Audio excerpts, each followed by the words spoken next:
Hello Internet, Seth Skorkowski, and today we're going to explore the Traveler mini-scenario, Chariots of Fire. Written by Anders Blix, the scenario first appeared in 1983's The Journal of the Traveler's Aid Society, issue 18. In 2019, it was revised and updated for Mongoose 2nd edition as part of JTAS Volume 5, which is the version that I ran.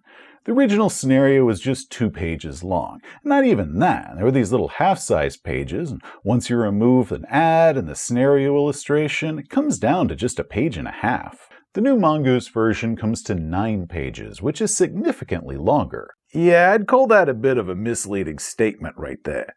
Okay, well, the new version also adds new rules and options for emergency vehicles, specifically fire trucks, 2 new types of emergency vehicles that can be used in this adventure, as well as maps. So once you remove all that stuff, the adventure itself, the actual text of it, comes to about the same length. The adventure is a heist game, and among the various skills that player characters might normally need to do a good heist, one skill that they're probably going to want to have among them is driving. Game Masters, you're probably going to want a minimum of 2 players to do this adventure, and unless the players come up with some sort of, elaborate plan that requires a lot of people to do it, or unless you make a lot of changes to this adventure that might require more people in order to do it, I'd recommend that you cap this adventure at having 4 players, otherwise you might end up with having some players that don't have enough to do. The Travelers don't require having their own starship to do this adventure, and I think this adventure is probably best suited for newer or less experienced player characters than highly experienced and highly equipped player characters. Now, one quick thing that I do want to mention before we go any further, like with the other JTAS mini-adventures, this scenario is not a fully fleshed out module. I've reviewed other mini-scenarios, or what they refer to as Amber Zone adventures, before, and one comment that I'll see is that people that are griping that it seems like it's incomplete or there's just too little there, as if this was some sort of, 20 to 50 page module instead of just a short little thing that happens within a JTAS volume on these little half-size pages here. This is more like a magazine that you would have with a regular adventure. So it is not a full module. Amber Zone adventures are meant to be more of a framework or a simple, usually single session adventure that game masters can then work and drop into their own campaigns. So you are still going to have to do some work and flesh out the details to run any of these. So I'm going to offer my tips and my criticisms and suggestions as a game master who has successfully run this scenario. And I'm Jack the NPC. I'm here to give it to you from a player's side of things as we make some crime and I get to drive a fire truck, which was a bucket list item that I never even knew I had till I got to do it. But before we go any further, I must warn you that there will be spoilers. So any players in the audience, please stop here, but send your game masters this way to see about running the adventure for you. But if you keep going and you spoil yourself, you'll have to live with that shame forever. Okay, Game Masters, let's get this thing started. The adventure takes place on any mid-tech balkanized world. Yeah. Could you refresh my memory as far as what balkanized means? That means a world that's kind of like ours is now, that's made up of a lot of little different governments or nations, unlike having a large planetary government that rules the entire planet under just one flag. Now, when I ran this adventure, I ended up running this on a world that did have a planetary government, but I ran this on just a small piece of that world. The way I see it is a full planet-wide government is probably not that easy to achieve when you think about it. So while 95% of the world might belong to this government, you're still going to have, the small, 5 or 4% of it, almost like backwater nations that are kind of just distributed out among the planet that really don't account as being, part of the planetary government. They're just kind of these little sub-nations. So we did it as an island that was on that planet, kind of like Hispaniola. And that island wasn't part of the government that ran the rest of the planet. And like Hispaniola, it consisted of 2 small nations. The reason that I'm telling you this is if any of the game masters are watching this or thinking to themselves, I don't have any balkanized planets in my particular region of space or sector that my game takes place in, so I wouldn't be able to run this adventure, you could try something like this with a non-balkanized world, just saying that there are a few small nations in there that really don't matter that much, but you can still say that they still exist in another planet despite what the rest of the world government is like. Anyway, the adventure itself is about two small countries, Handor and Kastika, and they're both tech and law level 6, and each of them have about 250,000 people population. The scenario opens with the travelers in Kastika's capital of Yako. While they're there, it's completely up to you. Maybe they're just passing through, maybe they're going through and visiting somebody, or they're maybe trying to broker a shipping deal. For my game, they were there on vacation at a seaside resort. Oh yeah, we had just finished a few weeks out in the black, and we needed a little bit of R&R to, stretch our legs and move around and breathe some air that hadn't been going through a recycler. And we got this sweet vacation package at the starport. Only problems with it is, first, it didn't tell us that that resort was going to be in some dinky little country that was having trouble with its neighbor, and second, that we were going to have to waste half a day's time listening to some timeshare sales pitch. Oh my God. But, the drinks here are pretty good, and I got to swim with some dolphins. Or at least whatever this planet's version of dolphins is, because those things sure as hell went dolphins. The travelers are approached by a major in Kastikan's military intelligence, and he's got a job offer for them that he needs some outsiders for. They've had a recent problem with their neighboring country of Handor. Several years before this took place, both countries teamed up, and together they purchased a special unit of high-tech fire engines, which was a lot more than either country would have been able to purchase just by themselves. So they formed a special unit, and that was housed in the capital city of Handor, which is called Azakul, which is about 10 kilometers away from Kastika's capital of Yako, and this unit could then freely pass between the two countries responding to emergencies. But then, a week ago, Handor nationalized their fire unit, and they kicked out all the Kastikan fire department, and they said that, well, all of this is ours now. Wow, this is way more politics than I was wanting to have on my vacation. Handor, Kastika, Yako, Azakul, something about fire trucks? I have no idea what this guy is talking about, but as long as he keeps buying me drinks at the bar, I'll listen to whatever his story is. The patron offers to pay the travelers 50,000 credits to steal these two specialized fire trucks and bring them back to Kastika. Okay, crime and profit. Now this finally has my interest. Please continue with your story. Instead of just offering them money, another option that you might offer them is a discount for some sort of bonus or something like that towards some goods or something that the company exports if the travelers are looking into doing speculative trading. The job does have a few requirements to it. First, in 10 days' time, the Kastikan president's going to travel over to Handor and is going to try to negotiate some sort of deal in order for this fire unit to be swapped again. Now, the patron does not expect this negotiation to go well. It completely expects this to fail. So the travelers have to steal the trucks on the night that the president leaves the country as part of a propaganda coup, kind of like, I'm leaving and I'm taking our trucks back with us. The fire station is near the outside of town. They're to take the two trucks over the border, either the main highway or one of the other smaller roads. They have to get past the Handor border crossings, which they're a little bit trigger happy right now, so that could be a bit dangerous. And then, because this is a secret mission, their patron isn't able to warn all of the different border guards at the Kastikan border stations, so they're going to have to sneak past those border guards as well. In addition to the specific night that this robbery is to take place, there are a couple other conditions to this job. First, no one can be killed or seriously injured on either side. They don't want to create some sort of, international incident and possibly a war. Next, the trucks have to arrive in working condition. There's going to be less pay if these trucks arrive damaged, but there will be a bonus if those trucks arrive in perfect condition. Perfect condition? Yeah, look, I could lie to you and I could say that we're going to get you those two fire trucks without a scratch. But I've been gaming long enough to know that the chances of me stealing two fire trucks and not smashing them both to hell is pretty much non-existent. Okay, a couple things with this. First, we need to have a drop-off location. We get a map of the region, but there's no specific destination that these trucks are to go to. I chose a building here, saying that this was the old Kastikan firehouse before the joint unit was formed. Next, while I understand that the Major can't announce to all the border crossings that these stolen trucks are going to be rolling through on this specific night, I think that there should be a way that he should be able to help these guys out instead of just kind of leaving this up to their own. So he should have some sway with this. So maybe if the player characters ask him and they say, hey, we're going to be going through this particular border crossing, he can have the people that are assigned to that crossing, maybe put on light duty that night, and the few that are remaining there might be in on the plot. And then let the player's characters, choose which one they want to go through. But they have to give them a few days notice because it takes them a couple days to get this set up. So say, hey, I can do this, but you need to give me at least 3 days notice to get everything set up.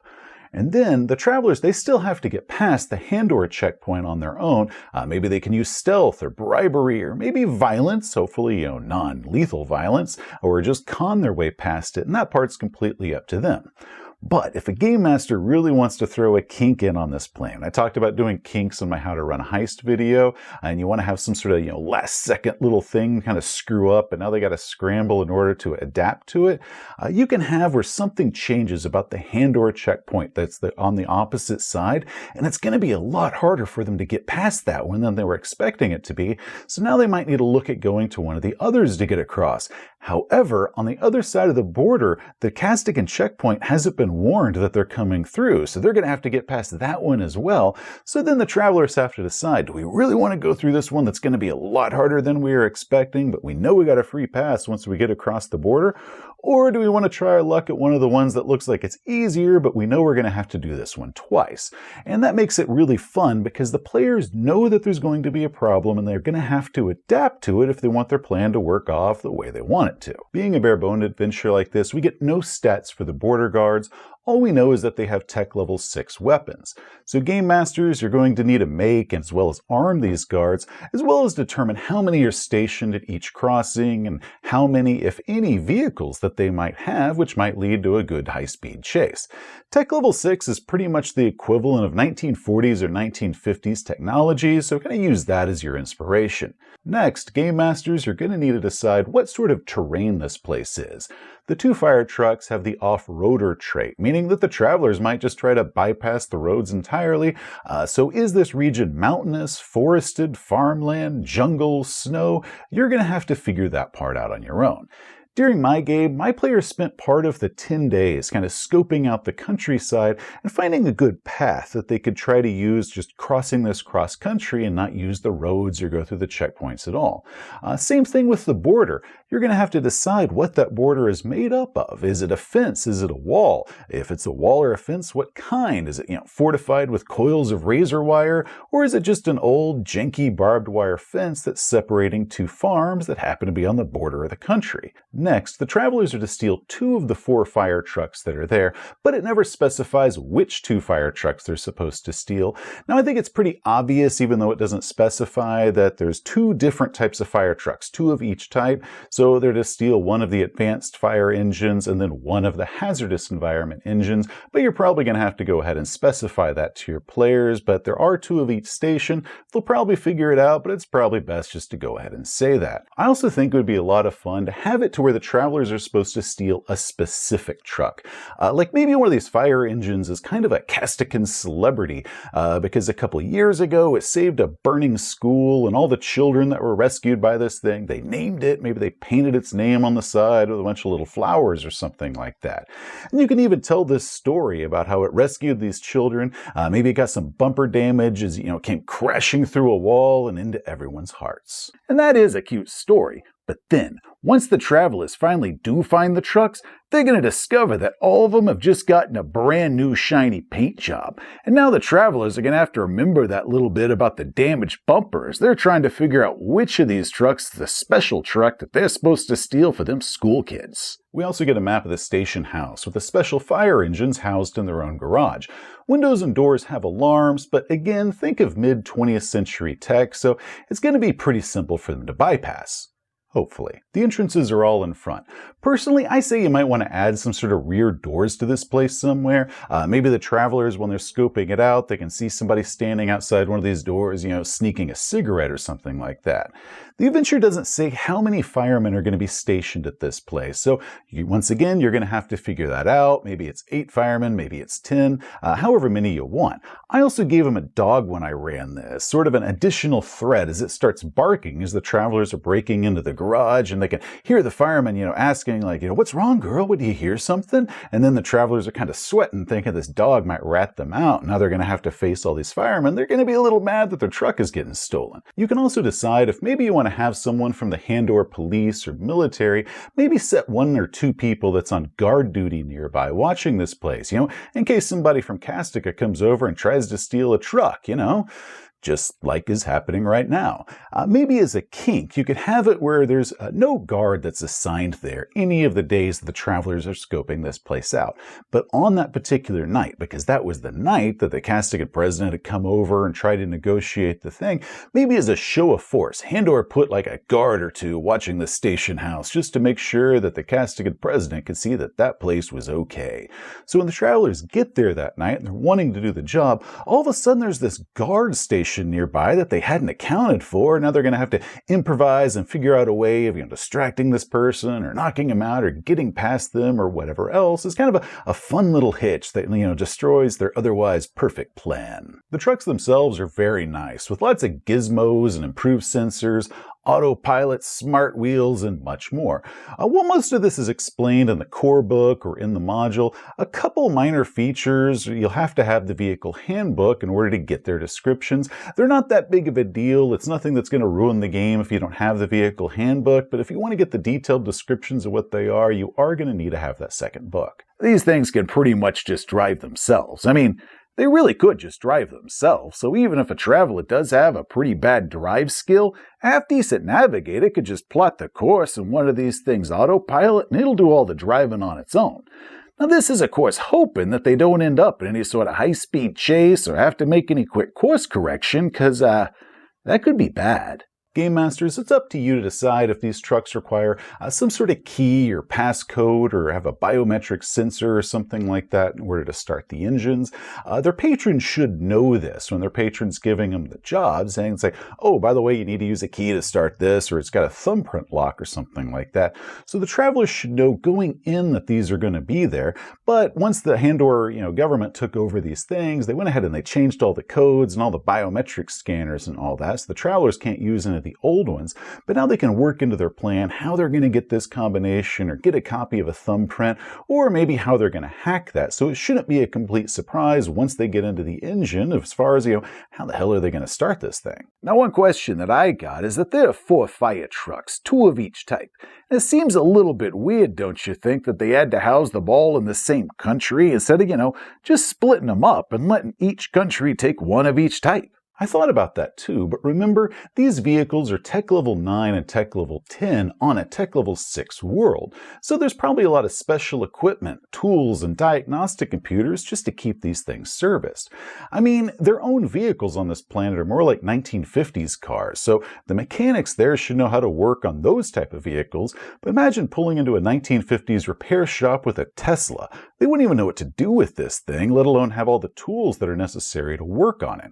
So another suggestion that I have is instead of having the travelers just steal these 2 trucks, maybe they also have to steal a bunch of the equipment as well, the specialized tools and equipment, maybe download some of the computer files that have got the manuals for them or any of the diagnostic programs. So they've got to steal all that, throw all that in the back of the fire engines and then take off trying to get across the border before anybody can stop them. Once the travelers do deliver these 2 trucks and they get paid, the adventure is done. Any blowback or retaliation that happens as a result is just an adventure for another day. Or just another incident of chaos that's left in our wake once the player characters have gone charging off on another adventure somewhere else. Seriously, you have to wonder exactly how much turmoil plagues a place after the player characters have come through to help them out. Overall, we had a lot of fun with this adventure. I really do like the fact that it's not set on any specific world or any specific sector. That makes it a lot easier for game masters to be able to work this into their own campaigns. And while it does require game master prep in order to fill in all the details around the adventure and different things inside of it, it gives us a lot to work with, a very good frame that we can find in a very small package. Hey, thanks for watching. If you enjoyed the video, please give it a thumbs up. If you want to see some more of our stuff, such as game reviews or how-tos, just hit that subscribe button. Till next time, travelers, you have a great day. You know, what I think would be pretty funny is once the travelers do this job and they get paid, they then go on over to Handor and they're all like, hey, I heard that somebody stole some fire trucks from you. You pay us and we'll steal those things back. Then once they do that job and they get paid for it, they then go back to Castica and they're all like, I heard that they stole those fire trucks from you again. Why don't you pay us and we'll steal them back from Handor? If they played their cards right, they could probably do this scam a half a dozen times before anybody started figuring it out.